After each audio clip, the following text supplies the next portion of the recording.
Gender-based violence continues to plague the country. On Thursday, another body was discovered in Orange Farm, just south of Johannesburg. This was just hours after the remains of a 3-year-old girl were found in the same area. For more, we chat to community activist and Black Doek Movement South Africa member Dereleen James. Dereleen, thanks very much for your time this afternoon. So you live in a community that's plagued by gangsterism, drugs and violence, that now under lockdown sees many children left alone during the day while their parents have to go to work, and that has seen a recent spike in gender-based violence. What do you believe is at the heart of this increase in attacks on women and children in your community?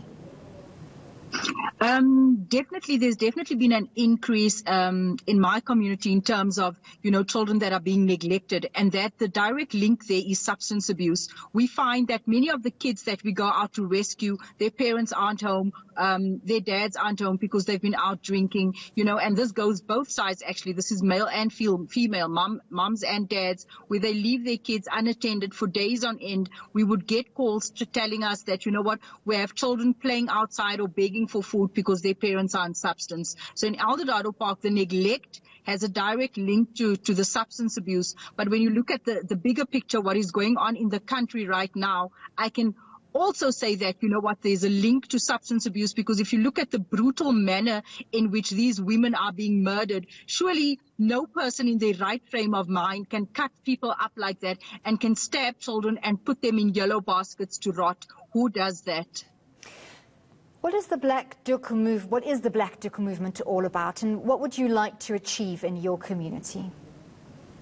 The Black Doek movement basically is for South Africans, is to have something for South Africans that they can relate to. Basically, it's a symbol to show the world that we are in mourning, to show that, the women that have died, they are not just their numbers don't just contribute to statistics in our country. It was someone's mother, someone's daughter, someone's child, and we need to remember them, and we need to put on our Black Doeks as a symbol of determination and courage, saying that we are not going to accept the status quo, that we as women, we are going to do something about it. So I have been appealing to South Africans and everyone across the globe to wear a doek for the next 14 days to show that, we are standing in solidarity and we are saying no to gender-based violence.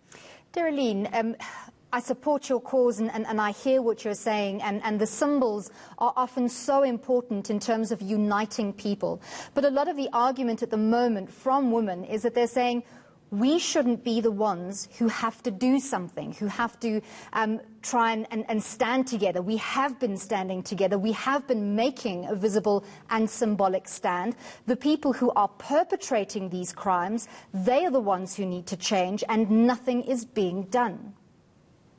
Yes, absolutely. But what I can tell you, by us wearing this Black Doek, when you pass a guy, when you pass a man, somehow it reminds them that we are no longer prepared to be their doormats. It reminds them that we are going to step out and we are not going to allow them to walk all over us and to abuse our fellow sisters. It is not for us to come up with the plan for the men of this country. I've had calls from so many men saying, Dee, what can we do? How do we contribute? And I was saying, yet again, that throws it back to us. It is not for us to come up with the plan as women. It is for men to say, we see and we feel and we notice by you wearing a Black Doek or any color Doek that you are in mourning. It is now time for us to have these conversations, and it's time for us as men to say, what do we do? How do we protect you, and how do we support you? How do we call out our brothers and our friends whom we know that they are doing all of these things? How do we call them out to the front? What is it that we're going to do? As women, we can't come up with the solutions for men. They know why they are doing all of these things. Dereleen, lastly, before I let you go, have you seen an increase in visible policing in your area? Because a lot of women have been calling out the police and the criminal justice system for their lack of support and their lack of intervention in protecting women.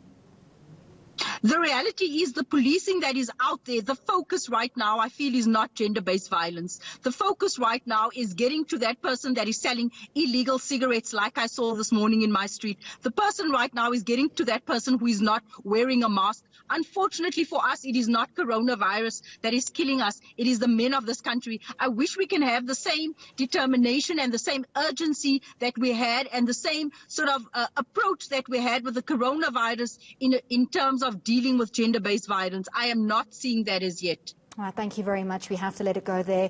That was Dereleen James, community activist and member of the Black Doek movement.